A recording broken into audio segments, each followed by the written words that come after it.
The following thoughts and opinions we're going to discuss regarding this album are strictly of our own personal interests. We are not professional music reviewers. We encourage respectful discussion and friendly banter in each episode, but we do not condone and will not tolerate bullying or belligerence. You are welcome to take what we say regarding the albums we rate with a grain of salt.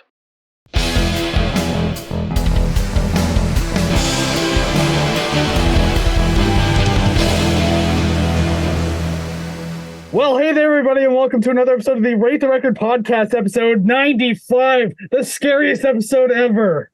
Yeah, 5 more and we're at 100. You have to comment on how scary it is. When this episode comes out, it's October 30th. It's very nearly Halloween.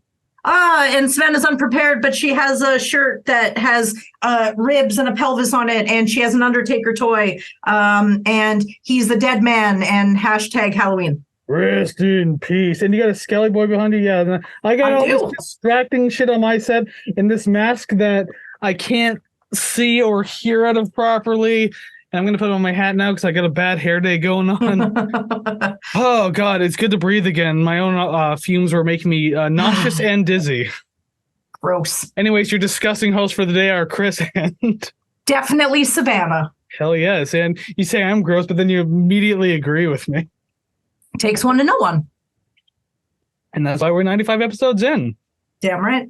Anyways, welcome to the podcast. You just learned something new about us today, that we're absolutely disgusting people. Thank you for joining us. We're glad that you're here. Joining us on this spooky episode because it just so happens to be coming out adjacent to Halloween. But then I like how every day after this, it won't matter. And it's just going to be a regular day with us with skeletons all over the place.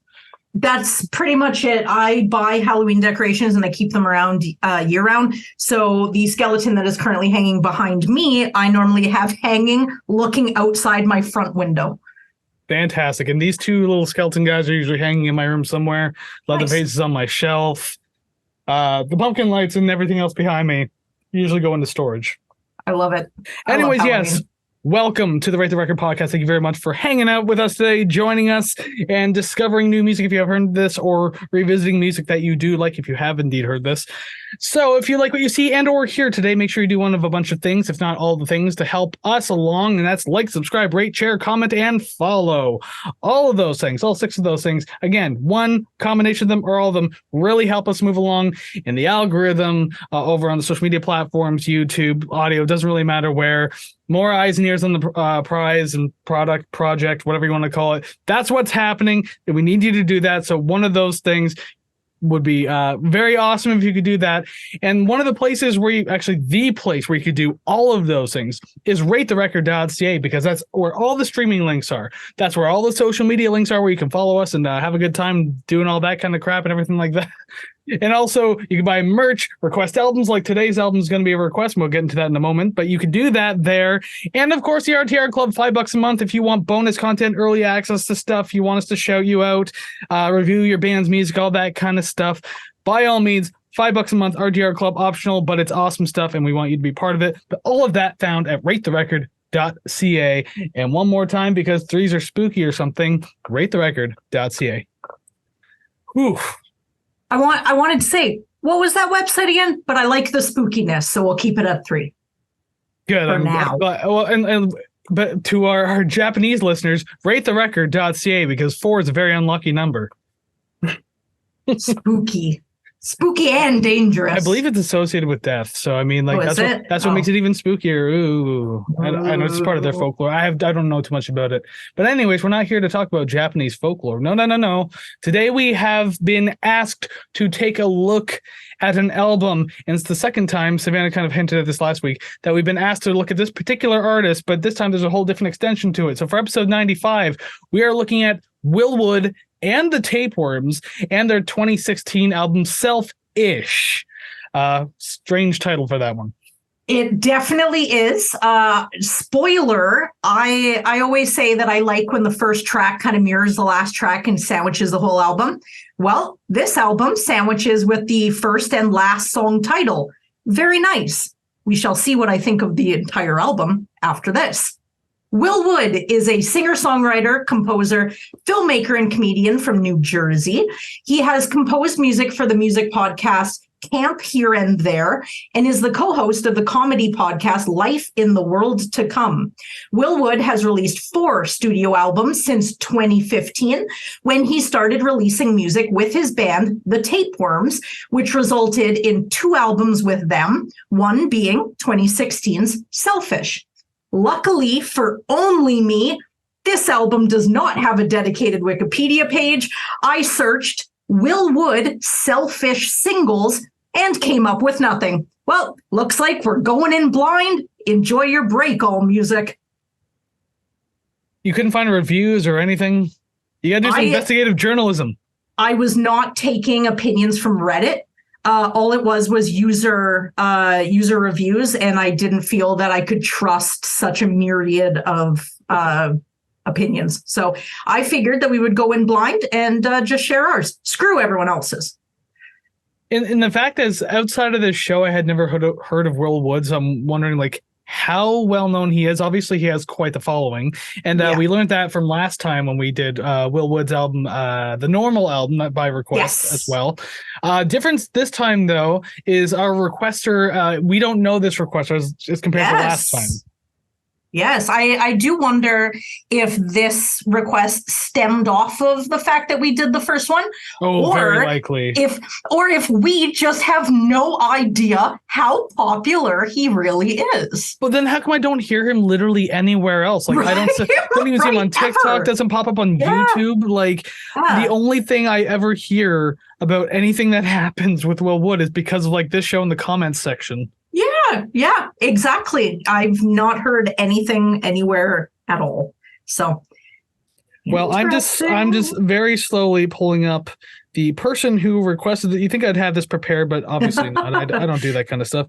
The person who requested this album, by the way, we got this request back in season 4, and there is another season 4 request coming up a little later on, like in a few weeks, I think, like that. And the reason why we haven't done it in so long is because we usually have to give like a 6-month minimum window to doing a band again. So just because of that, it's been so long. So don't worry, we haven't ignored either one of you, and especially to you who requested the album. I got to make sure I can say their name or not. Liam Johansson, who requested this Will Wood album. We have not forgotten you, and I've been very aware of your request for a long time. Just had to wait. But here it is. Today's the big day. Yes, we're here now. Oh, and one thing you didn't let me do before you jumped into the Will Wood thing there was telling people what we do on this podcast. They'll figure it out. 95 episodes. Go listen to 94. 95 on, you know what? Figure it out. We rate the record. It's in the name. If you've been here before, you know Savannah's a bitch. But if not, Savannah's a bitch. You're going to learn that very, very quickly. But you know what else we do on the show besides just yell at each other and chew each other's faces off here? What we'll do is each week we do take an album, be completely at random, whatever the hell we want to do, because like that's just what the show is mainly supposed to be based on. We also do requests like today's, and we've done plenty. We got plenty more coming up. And we do anniversary albums. That's the other thing that we do. Yes, we've done a couple of those, more than a couple of those, and we got plenty more coming too. But regardless, we do take an album. We listen at it at length from front to back. We rank the songs, and then we rate the record, guys. We rate the record. It's the name of the show. You know what? I cannot wait until you say, you know what, Savannah, you host. I do, and it'll be a 35-minute episode. That's it, start to finish. Yeah, but then you go off brand. It's something completely different. You have to stay on brand. That's how you catch people. Yeah, I will. In 35 minutes. I doubt that very much. It'll be a director's cut. Everything you say will just be on the cutting room floor. That's it. It'll be, so Kris, what do you think of now the next song? I cannot wait. So I'm just kind of looking through the request form here, which you can fill out again at ratetherecord.ca. So that way I can know whether or not you want shout outs and what you want to say about the album in particular. Because when people request the albums, we ask them, tell us your thoughts on the album. How do you like things? How would you rank songs, rate the record, blah, blah, blah, all that fun stuff. I won't read the song rankings yet, because obviously I'll do that when we do our, actual song rankings ourselves. And they said about the album, I like the chaos and it gives me a lot of energy. My favorite song, can't say that out loud. So they like the chaos and energy of the album. There you go. That's all I can say without spoiling anything else. Excellent. See, we're professional. This is how well prepared we are. But if you go to ratetherecord.ca and join the RTR Club for $5, we will definitely have the time and means to actually put effort into this. So thank you. That just brought up something in my head because I said the Rate the Record Club, RTR Club, $5 a month on ratetherecord.ca. I do say that we expedite requests, so then that would be like if someone became a member, requested Will Wood again, would we have to like negate our own rule and put it forward in January? Giving them ideas. If they're paying for it, I mean, we might as well. Oh my god! Yeah. There you go. You want to fudge the system and find the loophole? It's literally joining the RTR Club. That's how we monetize it, baby. I am terrified of somebody going in and paying for another Weezer, like a new Weezer album. Oh yeah, one of the season albums. Let's go. Or any Bob Dylan just to watch me squirm. I'll put it on Highway 66 Revisited or whatever the hell it's called. I'll do that myself. No, you won't. You will enjoy my music. I will force it down your throat and ear holes. Anyways, can die. We have another very enigmatic character to talk about today, Will Wood. So, I mean, talk about being prepared. We have prepared a review, so let's jump to it now. So, song number 1, Self. Okay, so this song is just 2.5 minutes of just vocals and piano. Right out the gate, I know this entire album is going to be very theatrical and it's a production. And I'm getting that just from his vocals because there's not much there's not much here to tell you how the rest of the album is going to go. But just the way he sings, I'm like, I'm kind of getting an inkling. That's literally among one of my first notes. Right? I'll read it just verbatim since you said it like that. It seems appropriate enough to start with an emotional feeling ballad. There's the sound of a talking audience in the background, so I can only imagine this will feel as theatrical as the previous Will Wood album that we did. Yes, I agree 100%. And guess what happened without getting too deep into it? It gets pretty goddamn theatrical. Yes, most certainly. And I noted that it definitely feels like an intro only because it is just the piano. It's kind of like I was sort of visualizing it on a stage, and it kind of feels like you have the spotlight off to the side and you have someone playing the upright piano, and then that fades out and then, the play starts. So it definitely feels like an intro to the album. And spoiler, the next song is called 2012, and he mentions 2012 in this song, so I do wonder if it's a concept album. Some people on Reddit have said that it is, but again, I don't really know if I want to trust just other people listening to it, so not 100% sure. I hint at this throughout the review, but I kind of did my own little analysis. I'm not going to go song by song and do it, because I do know that in the past we've had people say, "Oh, you should have listened to the lyrics of the Will Wood album because he's got a lot to say," and that's not even a pun on how wordy this album is either. But from what I gather, a lot of this has to do because apparently in 2012, Will Wood had a serious drinking and drug problem, and he had a lot of unaddressed mental health issues. So just all of that can combine into one toxic ass cocktail. No pun intended on the alcoholism. So it obviously made for a pretty intense time. So I think a lot of the themes in each song are all revolved around this, especially when he says, "I don't remember 2012." Like he said that in the next song, which we'll get to in a minute. He literally doesn't remember 2012 because of all the problems. And it was just a daze to him because he was always intoxicated. Interesting. I did not know that. So that's what I pick up from it. I don't know if it's 100% true, but I know the Will Wood thing, how he was having the problems. I know that's true. Yeah. Okay. But the details of it is the part where I'm a little fuzzy on, so I'm not going to bother trying to dig into that too much. But back to Self for a minute. Yeah, it is a pretty short track, 2.5 minutes. I love that piano though, the upright piano, acoustic piano, whatever you want to call it. I love that inviting warm sound that it has. It doesn't sound like a synthesizer or keyboard at all. It actually has that authentic sound. It's very nice. A really good way of catching me on the first track. And yeah, if we've learned anything from the last time we listened to Will Wood, his vocal performance is phenomenal. He's just all over the goddamn map, as soft as he wants to be, as unhinged and crazy and as loud as he wants to be. Screaming even? he has like an immense talent. He's not afraid to get zany with it. So it's fascinating to hear him sing. And so I knew that I was going to be in for something of a treat going forward with that particular like point in mind. Mm-hmm. I definitely agree. I do mention his vocals a couple of times going forward. This song, to be honest, the rest of the album could really go either way from this point. It is seemingly ambiguous, but that's all that I have for this one. And actually, fair, I will tag on to that point too by getting into song number 2, 2012, because my very first note tags along perfectly to what you just said. I said you're nearly led to believe that this was going to be another piano-driven track and possibly even a softer album, but of course that changes very quickly. Yes, I mentioned the calm opening, and then after I'm just like, okay, there's a lot going on here. Never mind. Yeah, you get this very bouncy jazz setup and everything like that. You get horns, piano, and like even a very specific guitar tone of like overdrive that you hear a lot in certain types of jazz music. So. Yeah. It has that very jazzy feeling. It's very livelier than most jazz albums that I'm aware of, although granted, I've heard some pretty lively ones, but this one's obviously just kind of all over the place. I don't even know if this is considered a jazz album, but the setup of it makes it feel like a jazz rock style thing. It's a very zany style of it. So I don't know, maybe it is. So I really like the beginning part. Something breaks or falls and the music stops and you just yell, fuck. But it was like, it was so on time that it was audibly pleasing. And that honestly, favorite part of the song. Oh yeah, that was probably a very beginning. Too.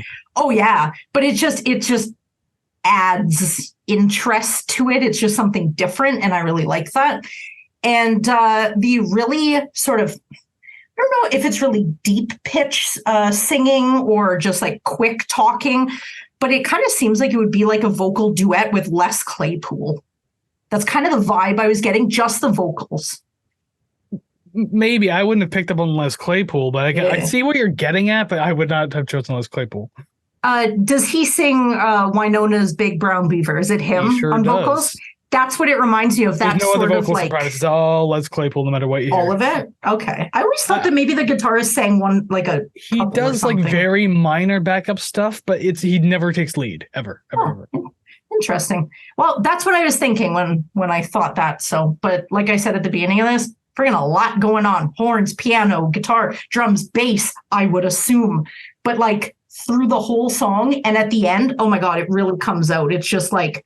All of the floodgates are open and go for it. That's it. In a way, it's kind of an overwhelming album. And I feel like I said that in the last review too. I didn't go back and watch our last one. But I mean, one thing I know I said for sure is that you have to be in the mood for these kinds of albums. Like this isn't something you just throw on and you just like, this is my day, blah, blah, blah. I mean, like if you're super into Willwood, then maybe you will. But other than that, like it is hard for me personally, especially because I've been in like an 80s post-punk mood for like the last like 3 or 4 months now. Yeah. So coming into an album like this, like I'm used to this kind of stuff, but it was still like, damn, I gotta like get myself into a frame of mind to like get myself through this album because there is tons of layers, tons of shit going on, like, and it's very crazy, very few breathing points. So like you have to like buckle in for everything you get in this one. 100%. And so I'm trying to listen to it and it's kind of like, I see it like a plate of food where you have like your protein, your carb, your veg, whatever, and you can discern what's what.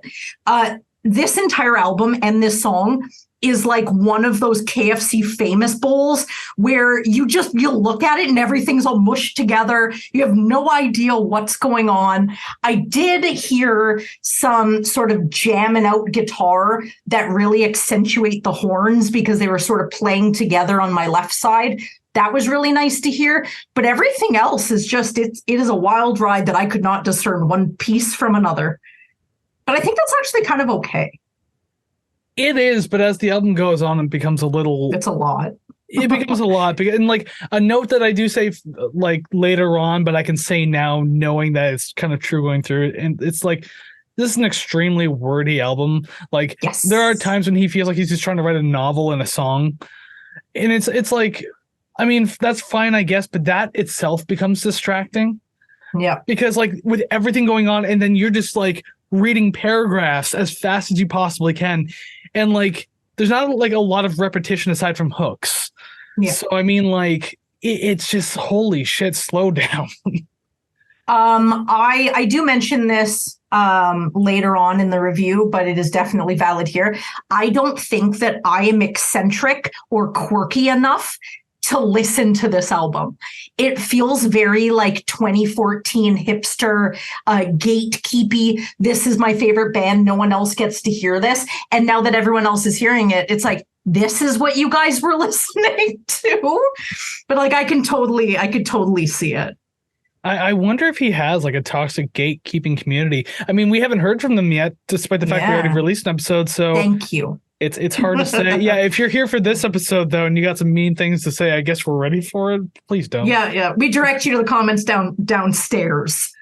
Yeah, this seems like it would have been one of the like trendy kind of hipster indie-ish type things.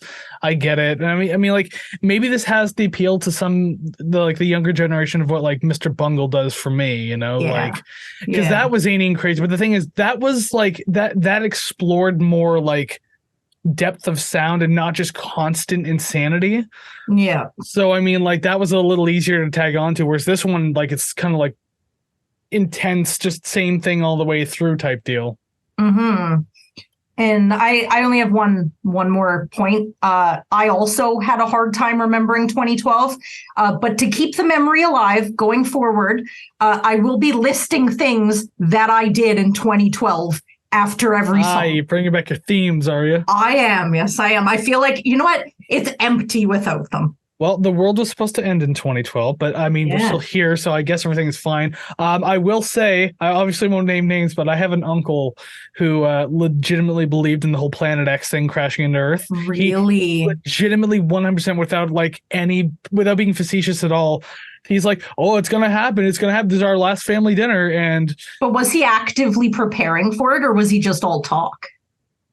No, I believe he was preparing, but not like not super doomsday preparing, but like because if a planet's going to crash into ours, like what do you prepare for? Your bomb shelter sure is strong. That's true. Planet durable?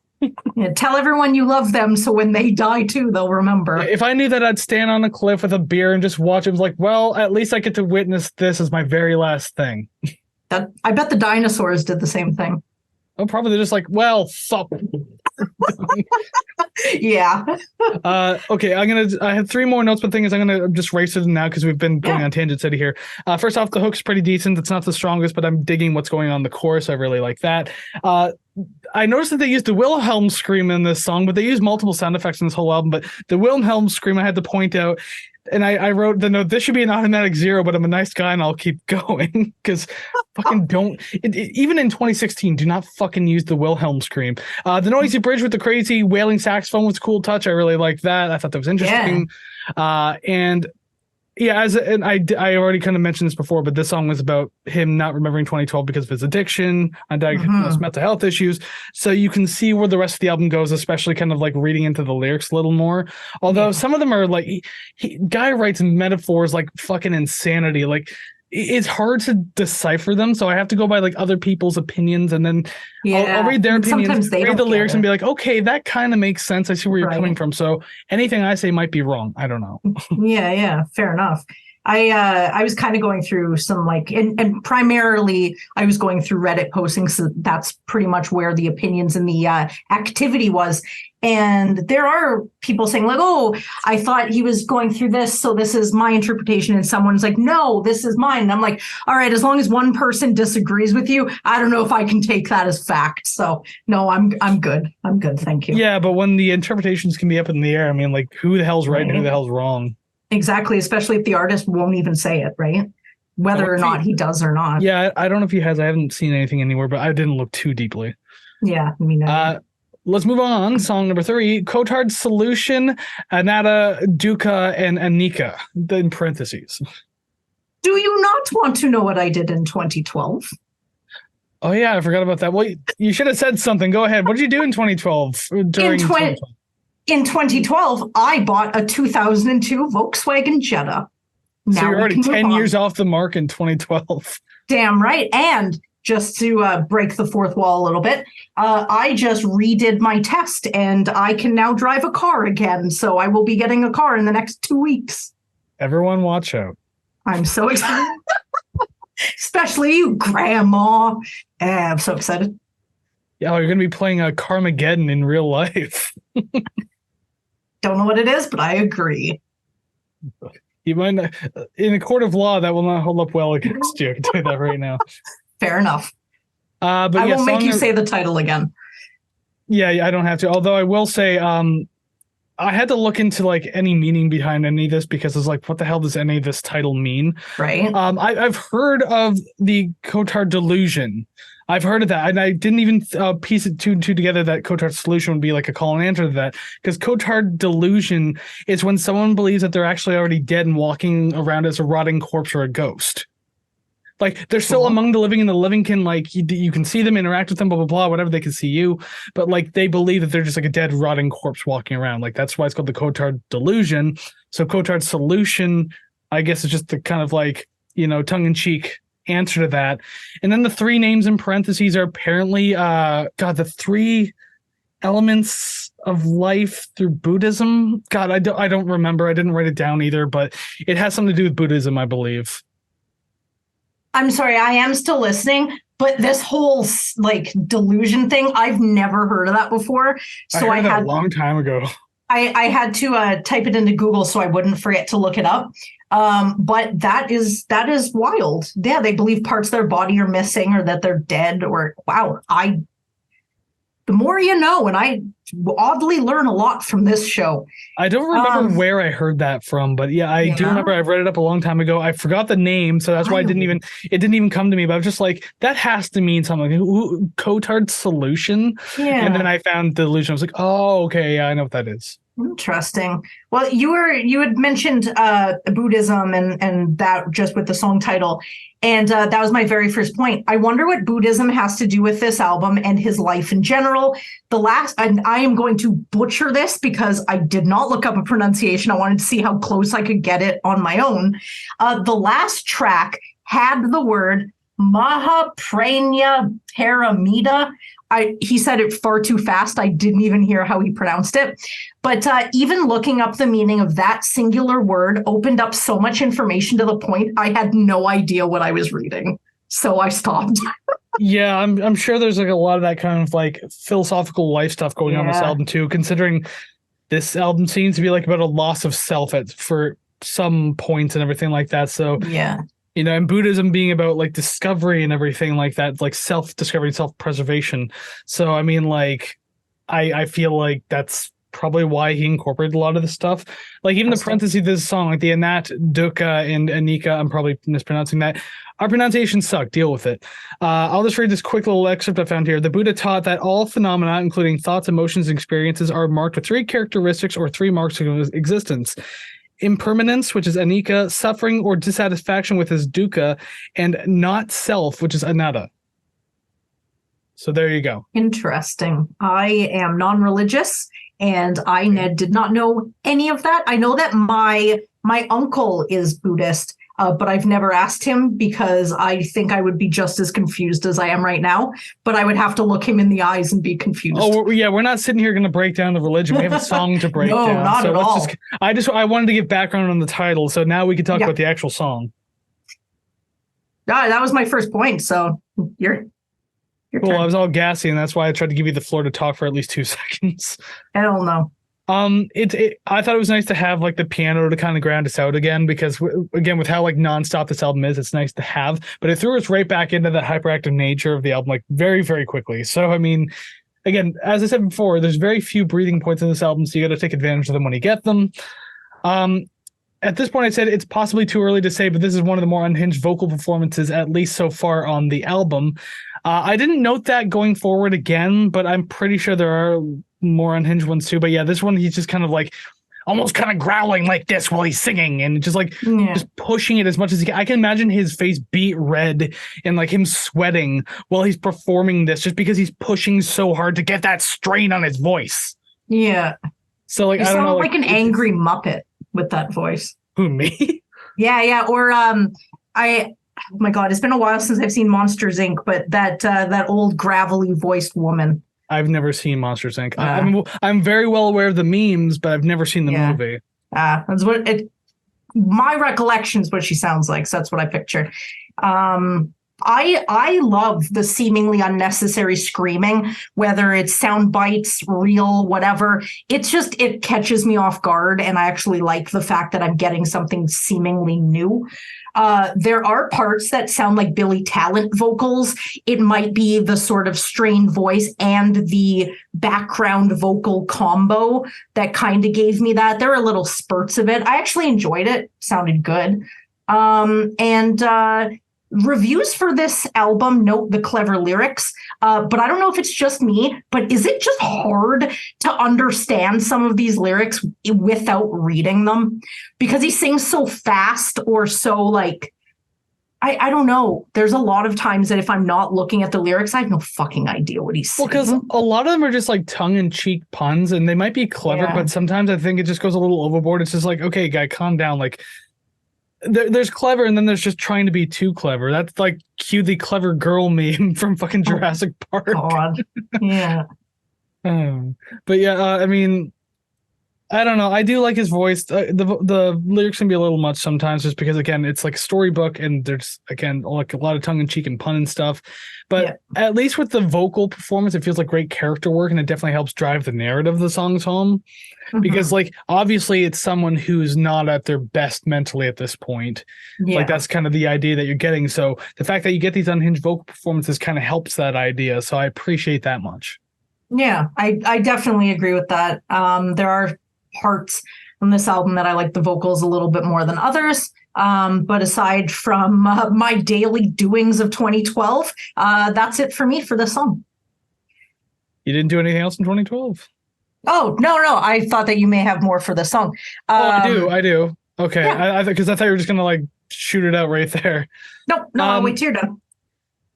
Yeah, I don't really have like a ton to say. One of my biggest gripes of the song was the vocal mixing in the chorus felt a little weak to me. Like everything in the chorus feels strong and prominent. It's fine. The production overall on this album is pretty damn good. But the vocals felt like pushed back, and it was like hard to pull them out sometimes. So like, I don't know. It felt like they were purposely pushing it all the way to the back. So like, and then you have like all the instruments here. Yeah. So like it just gets like a little harder to like discern. And like it happened at a couple points in the track too, not just the chorus. So I'm wondering what happened there with the production. If it was on purpose, I can't figure out why. But yeah, I don't know. And then my other note was just about the lyrics themselves and what they're about. But we already been over that, so I'm good. For the vocal mixing, does it sound like that he's moving away from the mic in a dramatic fashion, or does it sound like he's far away for the entire time? Well, no, I don't think I caught that. The weirdest part is it like, I guess far away if you want to call it that, but the thing is you can tell that he was in front of the mic recording like normal, but then like it's just kind of like they slid the slider down on his voice. So you could tell it was on the okay. So like he's singing behind everything rather than in front of everything, being the front man, the singer. You're supposed to be in the front. Like, and stylistically you can put yourself in the back and bury yourself in the mix, and that works depending on what you're doing, but I don't know. I feel like I don't know why they were doing it here, so I was just like a little thrown off. Fair enough. I think maybe I didn't notice because everything else was so loud all of the time that I was just like, it's just the way it is. Well, and I guess also a little fourth wall too is we skipped a week of recording because Savannah was sick, so that kind of gave extra time to listen to the album. Yeah. And so like I was listening to it for quite a few times, and just like every time I came back to it, like I didn't notice that at first, but the more I listened to this song, I was like, yeah, the vocals are a little further back. So I actually had to go in and add that note later type thing. Oh, just interesting. Like I didn't notice that, especially wearing headphones. It's like, it just feels a little more buried. I don't know. Maybe it's just me. Maybe I'm just stupid. I don't know. I mean, yes, I am, but maybe I'm stupider than I thought. Well, you don't need me to confirm that. So for my day in 2012, my oldest cat turned 1 year old. Happy birthday, baby. Quite literally, baby. You're 1 year old. Hell yeah. She is now 12. What an old lady in cat years at the very least. Most certainly. It's so weird to say that 12 is old. Right. And I'm just my family cat lived till she was 17. So I'm just hoping that she beats that record. But Who knows? She's the first pet that I've had to myself, and I don't know if I can experience that heartbreak. Unfortunately, you will have to one I know. day. That is the harsh reality of owning pets, having kids, anything or anyone. It is scary. Very scary. It is, absolutely. I've had that happen a few times. Not cool. Mm.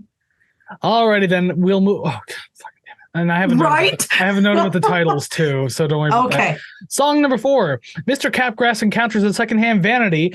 Tulpamancers prosopagnosia I'm just going dyslexic now. Pareidolia.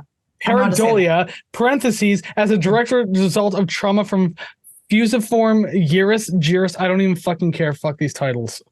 I think, and I'm looking it up just to make sure, I think pareidolia is seeing faces and stuff. Yeah. But this is too much. But that's all I know. Yeah. The song titles, I'm so glad this era of long, stupid sentence-long song titles are over. Like that was like a 2010 thing. Like we're talking Panic at the Disco, Fall Out Boy type shit. Yeah. Like it was a short-lived thing, and it's annoying as all hell. And so, by the way, when we get to the screen where I'm ranking the songs, I'm not writing out the whole fucking thing. I'm writing out. It's gonna be like Mr. Capgrass for this song wherever it appears. Yeah. Like nothing else. Like I've never been a fan of long song titles. I think they're just like. This is a joke and it makes me take the track less serious. With that said, though, it did not dox the score. I judged the song, not the title. I just hate the title. Yeah, well, you're allowed to judge a book by its cover, but still enjoy the book. So, yeah, like any of those Fabio books. It's like, get off my cover. But this is such a steamy romance, though. I'm really glad that you're letting it out now. You're letting it out to everybody. Yeah, I mean, might as well, right? But did the closet doors just open? No, I doubt it. Yeah, highly doubtful. Yeah, with this one, like the energy hasn't stopped once again, so we're still like full throttle on this. This feels like, and this could probably be a note for the entire album. It could benefit from one of those brief quiet moments, like going into each song, or at least every other song. Yeah. Because like kind of like they do in a play, how you mentioned earlier, how like you got the piano off the side with the one light. Yeah. And then the play fades back in. Because of how crazy this album goes, and because it already feels like a stage play as it is, it would have been cool if you had that like every other song, kind of like this little tiny quiet piano part, maybe with a bit of vocal just to kind of like transition you into the next piece, you know? Like Yep. And I think this could have worked here. It could have worked in so many other tracks on the album too, but this is the first time I noted it. I wrote, this song is the friend with way too much energy trying to get you to cheer up when it's obvious you don't want to. So you're like, I just want to sit down. They're like, come on and dance. You're like, I swear to God, I'm not taking you anywhere. This is the song where I said I am definitely not quirky enough for this album. It's just, everything is just too much for me. And the intro singing kind of sounds like a Transylvanian vampire. Maybe so. That's definitely what I got from that. Or the Sesame Street Count. So if I remember correctly from reading, because I didn't write this note down, because I actually read this shortly before we started recording. Capgrass delusion as well, another delusion to talk about. Yes. If I can remember correctly, it is a delusion where you believe that you or someone you know or someone you love has been replaced by something or someone else. So like they're an imposter. So that would maybe sounding like the vampire thing is just this whole idea of like, am I someone else? Am I even me anymore? Because that's a big question that comes up a lot in this album. Even in like the first song, of like, if I change, am I still me or something along the lines of that? So maybe that's playing into it. And the whole seeing faces and things, so maybe that's also kind of another pointer on that. You know, for me, sometimes, like, you know, not everybody is free from any sort of mental illness, right? So even if you just have sort of a lesser degree than someone else, you still have it. But you think about it and you're like, oh my God, what I have is terrible and is ruining my life. And while valid, it is ruining your life. I had no idea of these other things that other people actually go through. And I honestly would lose my mind, and not in just a metaphorical way. I would go completely crazy if I looked at someone I loved and thought that they were like somebody else in familiar skin. That is terrifying to think about. And if he ever went through that and is writing this from experience or experience as someone he knows, I am so sorry that happens. Like, that is terrifying. Yeah, like what if you woke up tomorrow and then you just looked at your partner and just like, you're not him. And you convince yourself that that is the truth. And he's just sitting there like, freaky. I'm what now? I'm not what? Yeah. Yeah. That's so scary. Yeah, so I mean, obviously some very heavy topics to go through on this album, but what a way to present them too, like just the style of music and everything like that. But I mean, like, kudos to that, I guess, because it would have been so easy to go like the much darker and like ambient, kind of like, brooding, gothic, maybe even industrial route of things, metal. I don't know. Yeah, you went the very zany route. Most certainly. This is, I don't know. It's sometimes when you know what a song is about and it's so upbeat like that, it's like I'm torn between, should I be enjoying this and jumping around because the music's a bop, or should I be sitting there while the music is trying to uplift me and I'm thinking deeply about these lyrics and the topic matter? I'm like, I don't know how to feel. It kind of pulls me to either side. Yeah, that's like, I mean, like Mr. Bungle. I mean, like we went through that when we did California. I mean, like, where the songs are super fun, but then some of the lyrical content's kind of scary because it's just like, damn, that was dark. Yeah, and you're like, I wasn't expecting that. Shit. Yeah. So I guess that's just what we're getting here in a different form. Yeah. The chorus with this one is more or less catchy too. It's fine. Don't really have a problem, but it's definitely weaker. It's a weaker hook, I should say, and a presentation as compared to previous tracks, but it's still not necessarily bad. It just kind of, I do make this note, I think even in the next song, that like it's starting to kind of like feel like an amalgamation of other tracks. And a spoiler alert, moving forward in the album, I do say that many times, because I mean, like, listen, the songs are interesting and all, and I do like the way they sound, but just like, it's a lot of the same stuff. And because there's so much going on too, like instrumentally, melodically, like vocally, lyrically, like it's so hard to just settle down with it. Cause like, I know anyone could like go back to our episode last week and watch Idols and be like, oh, a lot of those tracks sound similar, but it's like, yeah, but those are a lot more simplistic. So there's a lot more you can just like deal with and just kind of enjoy, because you don't have to like pick up on 20 or 30 layers at the same time. Whereas this one feels like I have to like sink into it to find everything. Like, I'm going to go crazy finding everything. So that's what makes it like a little less accessible in that term, in that idea. And I quote Savannah 2023, "These songs are starting to sound similar enough that I don't really want to keep going. I think I've gotten the gist of it. I am fatigued already." And we're halfway through the album.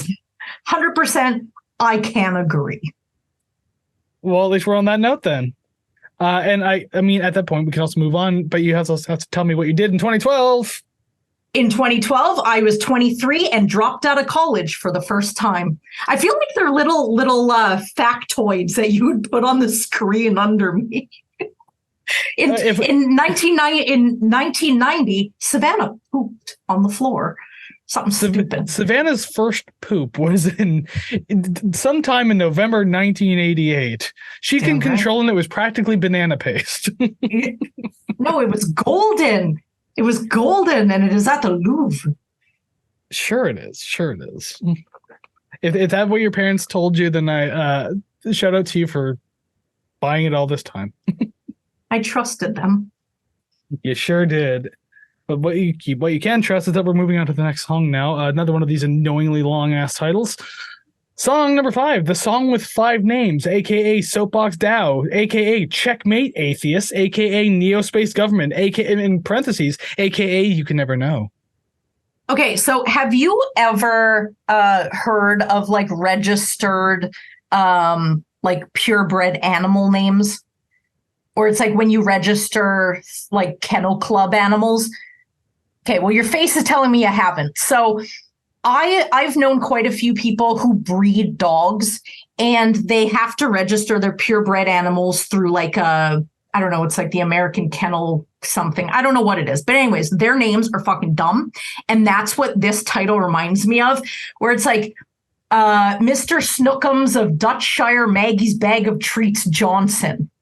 It's look it up. The way that they do their names, it's like their name, and then it's like the registered breeder, and then this, and it's all this huge long name.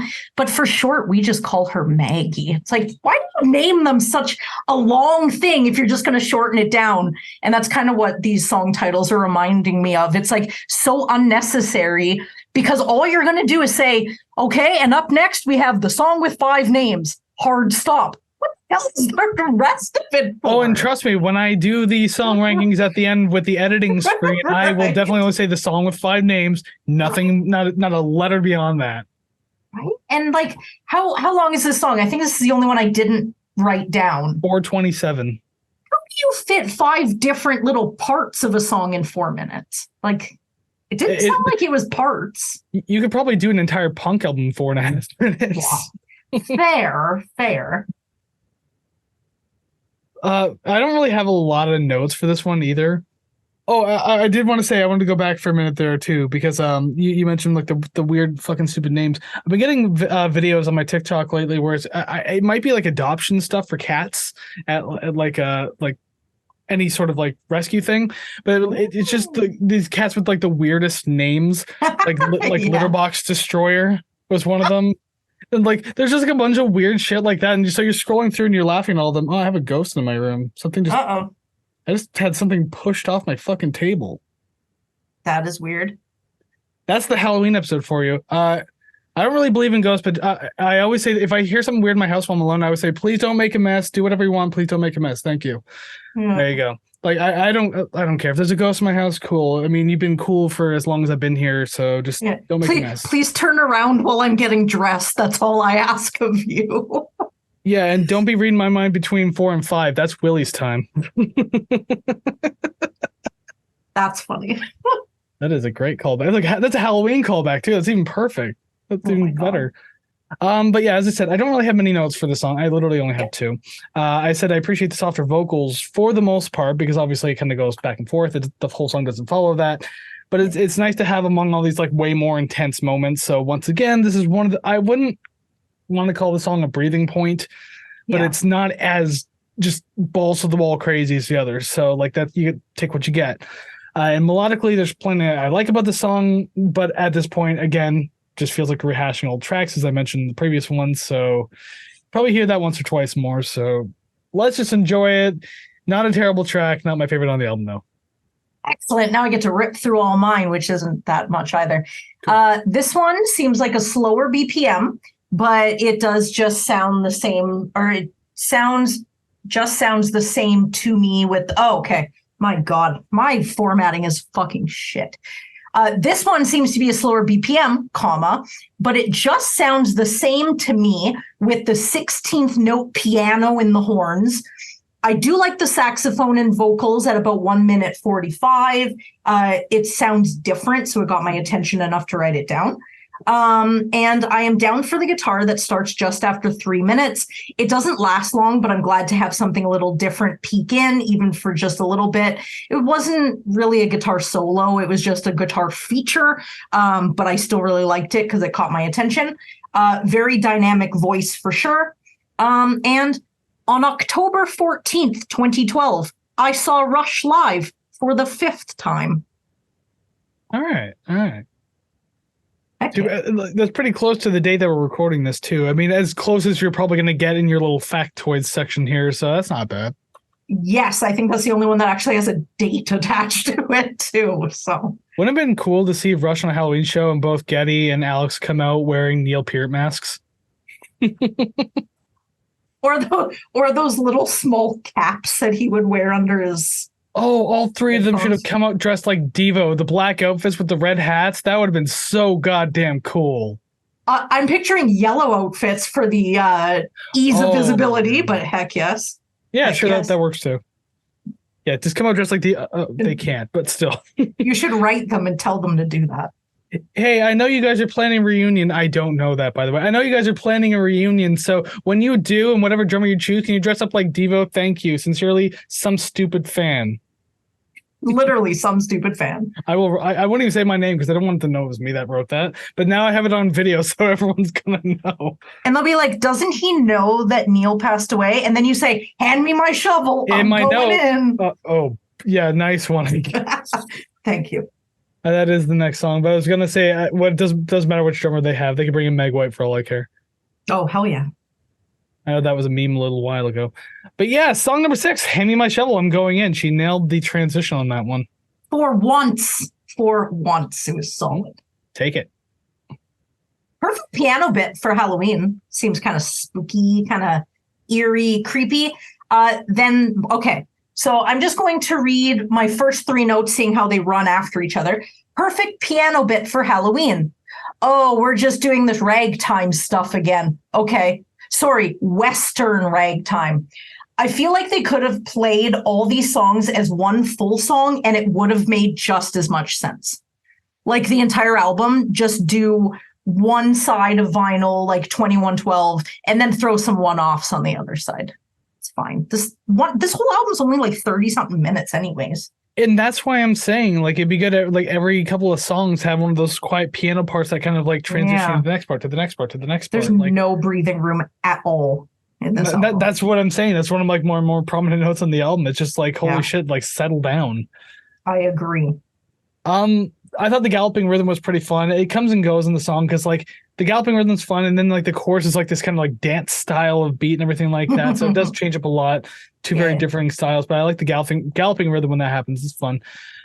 I'm just reading this one note to make sure I'm not repeating myself here.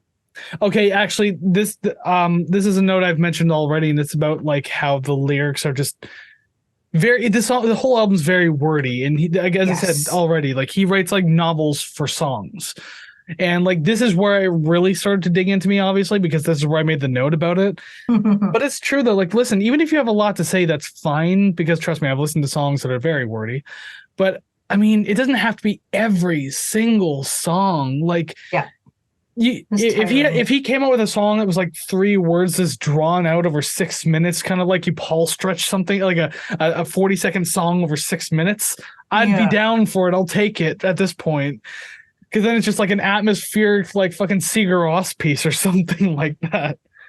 But I don't know, like it becomes so distracting with how worried it is, how much is going on in these instrumentals, like.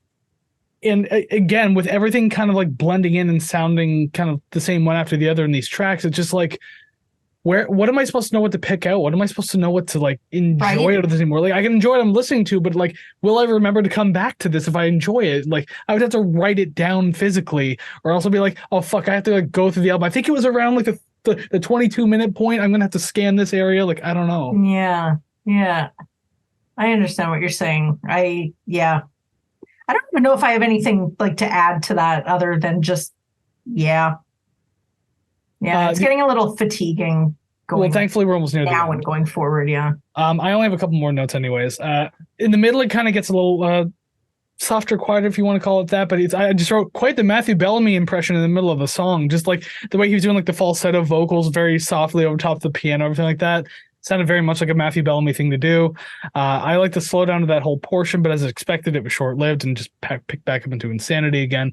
The piano work near the end was really well done too. I really like that. It matches like the slightly darker and slow-paced atmosphere at the end of the track. I thought that was really cool. This definitely didn't need to be 6 minutes long, but at least this one felt a little better than some of the others on the track so far, or album. Okay.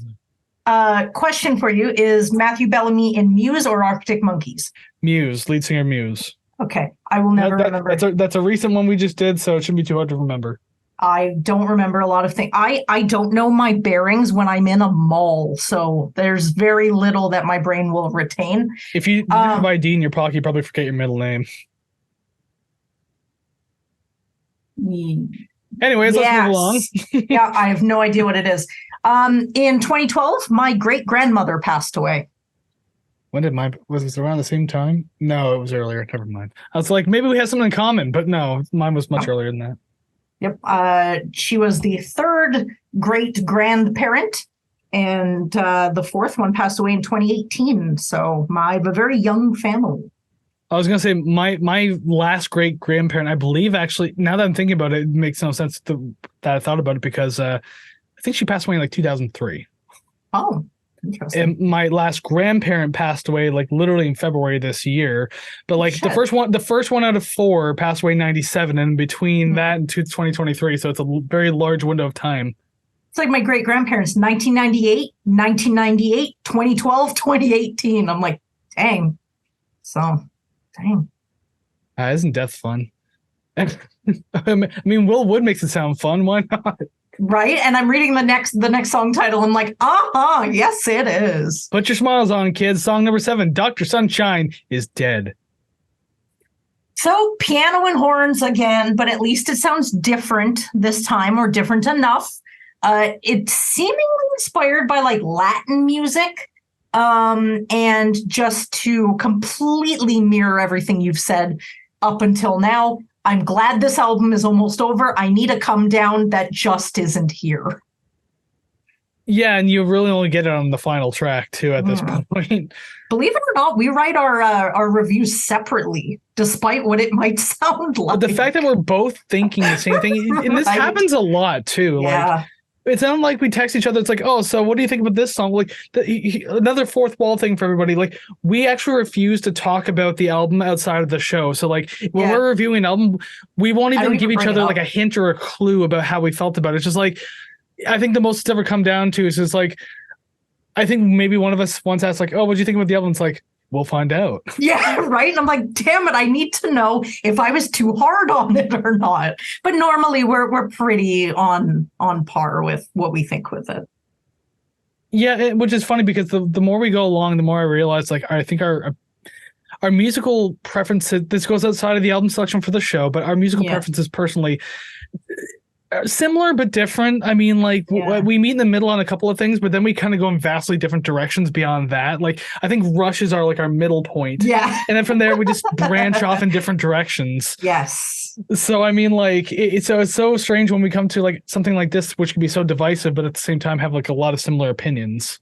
Yeah, I definitely agree. It's a lot of, Savannah, how do you like this? This sucks. And oh my God, I was thinking the same thing. Thank God you said that. So it's definitely different. We've literally had spectrum. both those things on the same episode. That is true. That is true. More than once.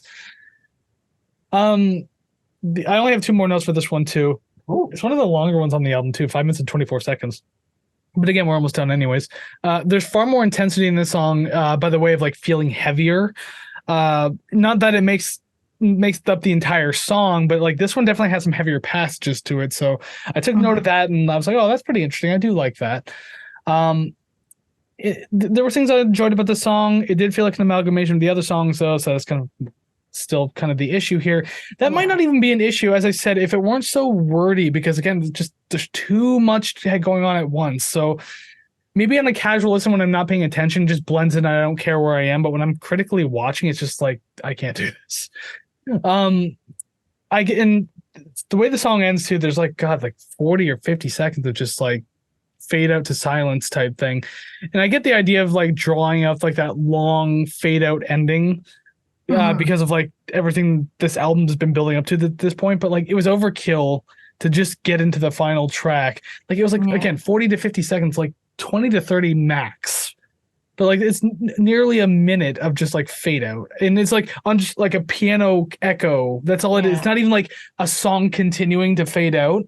It's just like it's a delayed piano, dun, dun, dun, dun, and that's fading out for like 40 seconds. Like, God damn it.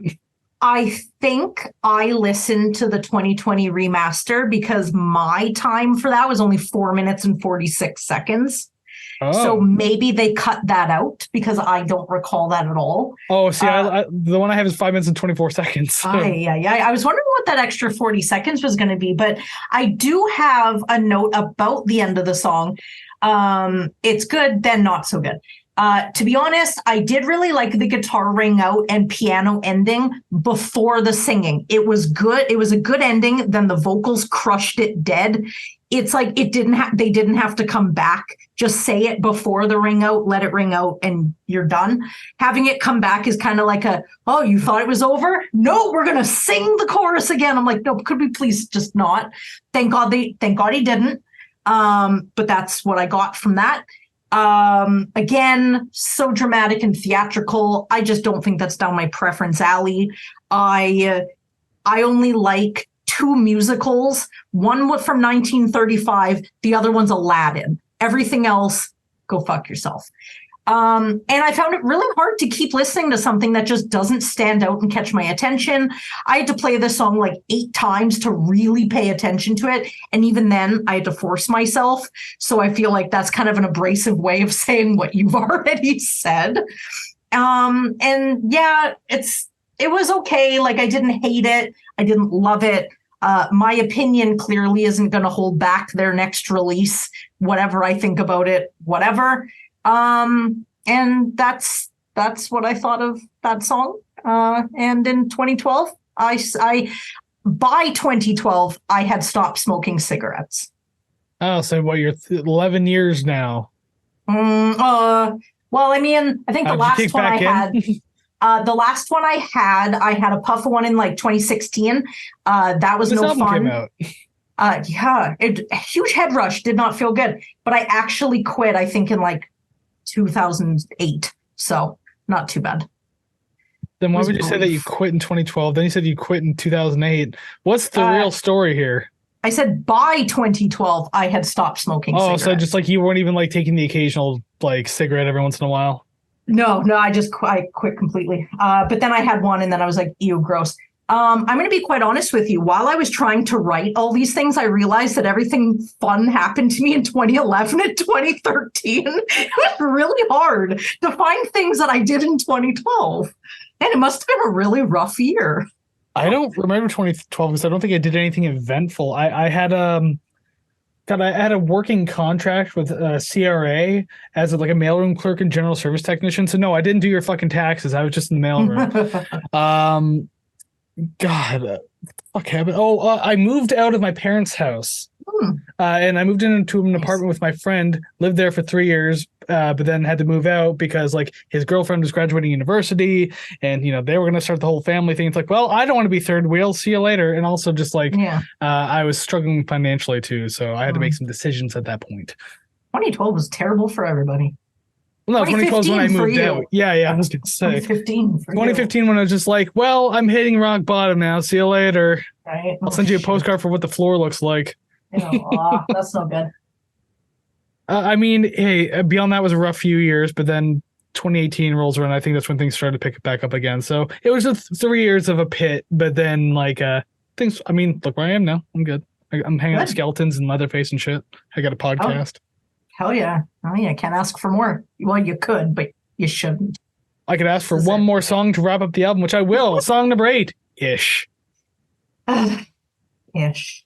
So I didn't actually compare it back to back to the first track, but his vocals do sound a little bit more intense in these ones, or in this one rather. The first song was kind of like an introduction where it's like, I kind of liken it to like before a concert and then after the concert, because it's like the whole album, right? So the before, he's showered and he's dressed and he's smelling good and looking good because he just came from the green room. He's doing his thing. And then by now he's been screaming and, flailing around the stage through this entire album. He's probably sweaty and his hair's all flat and his clothes are dark from sweat.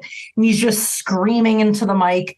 It sounds the same as the first track, but different lyrics and same melody. So it's kind of like bookends the entire album in a more, seemingly heartfelt way, I guess. Well, yeah, like I'm glad it kept the intensity in the vocals. Like it's not like doing that pushing thing again, but it's like it's you're right. It is more intense than the first time around. It's literally just a continuation or reprise of like Self, hence Self-ish. Yeah, I love it. You get your passionate vocals, nice piano work, good bookend to the album altogether. And yeah, I like your idea of just like, yeah, you come up from the green room, you're looking good, everything like that, nice sharp wearing a suit and everything like that. Yeah. And like he's posing on stage just like this at the beginning of the show, nice tie, nice suit, looks clean. At the end of the show, he takes the exact same pose, but like his coat's a little more open, shirt's done up, down halfway, the tie's gone. It's gone. It's gone at this completely. Point. His hair's messier, his face is red and like shiny, and it's like he's huffing a little bit. Maybe his shoes are undone. Like it's been an intense 30 plus minutes. 100% what I see. Yes. And then once people are like, because people take the pictures and you can do, oh, this is what he looked like before and after. Oh my god! And once people get their pictures, and he doesn't even like wave, he just walks off stage. That's it. It's over. Yeah, that's go on court, go home. We're done. Yep. I only have 2 more, and then what I did in that year. So go ahead. I had one note. That was it, because there's not much to write about it. Fair. Again, this sounds like an album for 2014 hipsters. I already said that. Please stop requesting Will Wood. And in 20 that encourages them. That's fine, delinquents. In 2012, I met Slash and got his autograph, which I've talked about before, but that happened in 2012, so that was notable. When did I meet Trent Reznor? Definitely not in 2012. So that's not even the last time I saw Nine Inch Nails. Jesus Christ. I can't remember anything besides moving out of my parents' house that happened in 2012. Right? It's like you just black it all out. It's crazy. Might as well. I mean, if I'm not doing anything eventful, then it's not like I'm going to look back. Oh, those were some great days. Me sitting around just like, oh no, I'm falling behind with my bills. Like, oh, great memory. Fair. Those are things you don't want to think about. No, actually, there's one story my friend probably wouldn't want me to tell, so I'm not going to. And as a matter of fact, I'm going to wrap it up right there. Boom! We are at the end of Will Wood and the Tapeworms Selfish album. So, hey, thank you very much for hanging out with us and going through the entire album with us. And if you did, make sure you let us know what you thought of it down in the comments below, because we're always curious to know what you think in those comment sections wherever you listen to this thing. So go ahead, let us know. And because obviously we want to hear more. But we're going to hear more from us and from Liam Johansson. I didn't ask for pronunciations. One of those things I'm not certain, but regardless, we're going to hear what he thinks too, because above our heads, boom, graphics have changed. There are names, there are numbers, and there's going to be more names, song names to be specific, because obviously now we go from worst to best, least favorite to favorite, not so great to great, whatever you want to classify it is. That's what we have to do now. And thank God it's only 16 numbers I have to deal with. Well, I'll tell you his rankings as we go along, because he did the entire album. Sometimes with requests in the past, sometimes they don't give us rankings. Sometimes they only give us a few tracks, and I'll just tell those right off the top. But this person did all 8 in order. So it's not going to be canon, but for the sake of the request, I will list them alongside with ours, but not on the editing screen. I'm not putting that much work in for myself. And the requester name is Liam, right?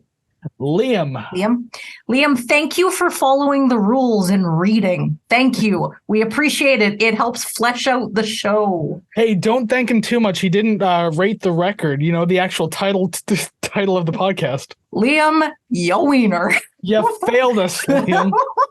But thank you. Thank you for giving us an album to listen to.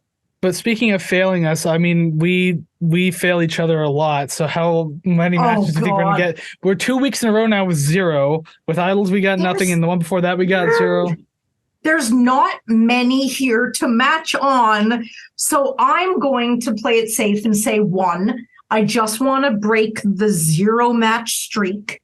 2, I would be happy with, but I'm really more curious to see what your list looks like. But I'll just take 1. I have hope for 1. I'm looking at one particular song on my list. I'm just like, this could be the one, but okay. Other than that, I don't know. Okay, it's hard, especially then again, we will do albums that have 16 songs on an entire album and we'll only match 1. So even song quantity isn't indicative of how many matches we're going to get. I'm just kind of looking ahead here, and I can confirm that I have not matched anything with Liam. Oh, shit. I have 0 matches with Liam, so if that's any foreboding sign, well, I mean, that's the way it's going to be. Let's see if you can fix that problem. Yeah. Liam, it's you and me. But it's even more important if you match with me, though, so let's find out that happens. Oh, of course. And again, I'm not reading full song titles, so deal with it. Song number 8, Mr. Capgrass. Cotard's Solution. Cotard. Number 7, Self. Dr. Sunshine is Dead. I will let you know also if you've matched with him at all. So far, no go. Excellent. Number 6, Ish. I went like right in order there. Number 6, Mr. Capgrass. Nope. Capgrass. Number 5, the song with 5 names. Number 5, Ish. Nope. God, how are all 3 of us fucking this up? Number 4, Hand Me a Shovel, I'm Going In. Number 4, the song with 5 names. Look at this. The show with no matches. Yeah, no shit. I don't even think it can happen at this point. Unless it's here. Song number 3, 2012. Number 3, Self. Fuck. You matched with Liam, though. He had Self at number 3. There, you got at least one. Did I read that right? Yes, I did. Okay, song number 2, Dr. Sunshine is Dead. Hand me my shovel, I'm going in. No, that's it. Number 1, Cotard Solution. 2012. So 2012 was actually number 8 on his list. Really? And number 1? His number 1 is Mr. Capgrass. Oh, okay. Yeah, I guess I'll read them out. I didn't read them out. My apologies. His number 8, this is from 8 to 1. 2012-ish, Dr. Sunshine, Hand Me My Shovel, I'm Going In, Cotard Solution, Self, the song with 5 names, and Mr. Capgrass. So you matched Self with him, and that was it. Interesting. So my number 8 is his number 1. Yeah. And your number 1 is his number 8. Yeah. It's just like a big, like you could just like connect them from those first and last songs, make a huge long list. Jesus Christ. Well, you know what? We didn't try that hard, and it shows. We got some one-offs at the very least, I guess. But yeah, I mean, 3rd show in a row with 0 matches. Oh man, that sucks. 1 non-canonical match, so there you go. That's something. I think I'll be able to put myself to bed tonight knowing that, at least. Well, I'm going to be more cozy and comfy when I find out what the rating of the album is. So let's go there now. Swish. Alrighty then, here we are. Album rating screen. Hello again. Oh, isn't it looking fantastic? The A tier is looking a little more full. As juicy as what it is. Thick, juicy, full of moisture. It's like the best chicken you could ever cook. So meaty. But it's like a second-rate chicken, i.e. B-tier chicken, i.e. that's what's mainly consisting in this meal. That's it. It's a lot of white Up on meat. the B for bread. Anyways, we have to figure out where we're putting this on our tier list here. We would have liked, maybe Liam, if you're listening to this, where would you put this album? Let us know what your rating for the record is. That's the title of the podcast. We got to know this. You went all out with the 8 songs, and now we need to know your rating. I double checked his form. I didn't see it anywhere, so I don't know. Liam, if you're listening, comments down below. Go do it, buddy. Yes, please. Yes, please. Very curious. Canonically speaking, where's it going on our list? And Savannah was just about to tell us her score, actually. Oh, of course she was. Now, I rated the last Will Wood album at 72.4. And today, we don't stray too far from that. And I'm actually surprised that the score is over 70 at 71.5. So just a little less, but not as bad. A little less, yeah.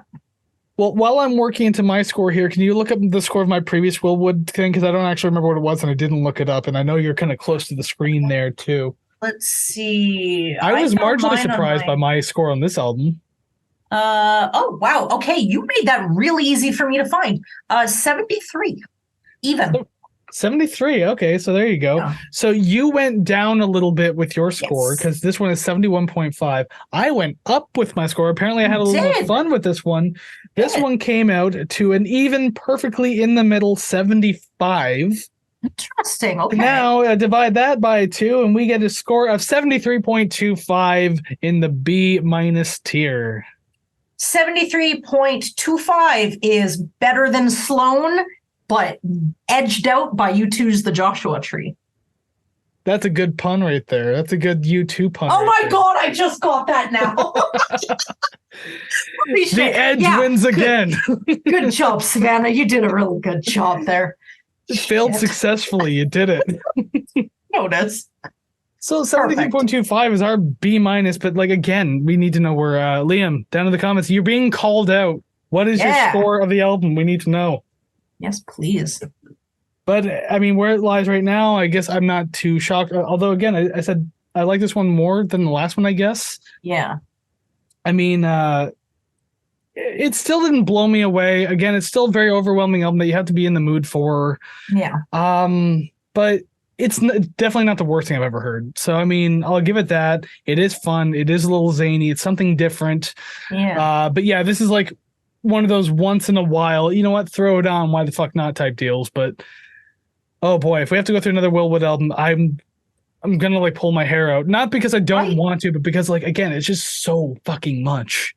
I honestly think that the perfect scenario to listen to stuff like this is when you're heavily caffeinated, when it is nice weather outside. You just throw in your earbuds and you go for a walk, but make sure your stride is the same, like you walk on the downbeat. It's kind of like walking to staying alive. You know, you do that, it'll put you in a good mood. But if you do it on a cloudy day, it just doesn't do the right, or just doesn't do it. So it has to be the right set of situation or set of, you know, things to really get into this album. Because when you're sitting in your house, staring at your computer, listening to it, you don't get the vibe. You really don't. I was gonna say, I thought you were gonna say to like walk on the beat of this music. I was like, that's like a manic power walking. I don't want to do that. Run. I'm gonna get shin splints. Well, you know what? Speaking from someone who's not an old man with shin splints, that's what I would suggest. And Kris is now putting on his plague doctor mask again. I'm sorry, were you saying something? I was not at all.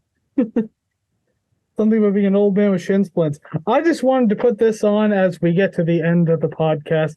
It only wraps up the Halloween episode as perfectly as it possibly can. So, hey, you know what? Thank you very much for tuning in today to today's podcast. The scariest episode we've ever done besides Rage Against the Machine last year, which also happened around Halloween. Yes. Anything? Yeah. No, I got nothing. I'm just waiting for you to breathe your own carbon dioxide and pass out so I can close out the show. So I'm just waiting for that to happen. Oh, I got and you looking at me with that damn mask on is creeping me out like I'm talking to a raven. Well, okay. Let me make it scary. I'll turn off some of the lights, I guess, and I could do this and make it a little dark. Now it looks like someone sepia toned you, and now it's really creepy. Good. I want it to be as scary as absolutely possible. I can't even control my mouth. Where the hell is it? I can't see anything on my screen. Audio listeners, having fun? There you go. I just wanted to make it a little darker. Anyways, yes, we are at the end of the episode. Thank you very much for hanging out with us today, tuning in, and listening to new music with us, or again, listen to music you've already heard before, because maybe you've heard Will Wood. And if you have, let us know what you think down in the comments below of what you thought about this album. Where would you rank the songs? How would you rate the record? Liam, tell us how you would rate the record. You haven't done that part yet. But everyone else can do that too.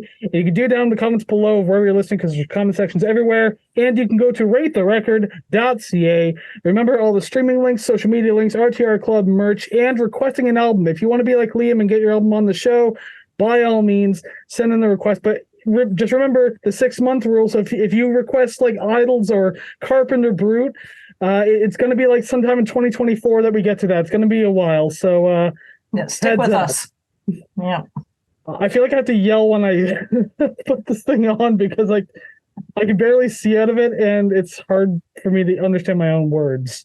And if you guys don't understand Kris, he said ratetherecord.ca is where you can do all of the fun things. Absolutely. It is a very fun website. We've installed some games. They're not working yet, nor are they there, but we've installed them. So just hold out for a little while. One day they'll be there. Alrighty then. Well, I guess we're at the end, so we'll let you go. But just before we do, we like to give you a little sneak preview, wink, my headphones just fell off, exactly what you could expect next week. Audio listeners have no idea what's going on. I can't see anything. But regardless, so next week I chose an album, and all I can say about it without giving away too much is that it's another Canadian rock band. It's a crypto-loving dude who wrote a song about a superhero or something. I don't know. Fair. I would add on to that spoiler, but you know what? I think that's good enough. That'll give it away just enough. Yeah, I think I already said too much, depending on how much people know about Canadian rock music. Which is probably very little, so thank goodness. But you could have said something along the lines of like, oh, it's Superman's song by Crash Test Dummies, and that we're doing Crash Test Dummies next week. Oh, because what if we actually do Crash Test Dummies? Well, it's not next week, or maybe it is. You don't know. Wink. Exactly. Camera can't see me winking right now. Anyways, we're going to let you go now so I can take off the stupid mask. Thank you very much for tuning in, and we'll see you again next time. Until then, go listen to some awesome music like Will Wood and the Tapeworms, and we'll see you again real soon. Take care, friends. Bye-bye.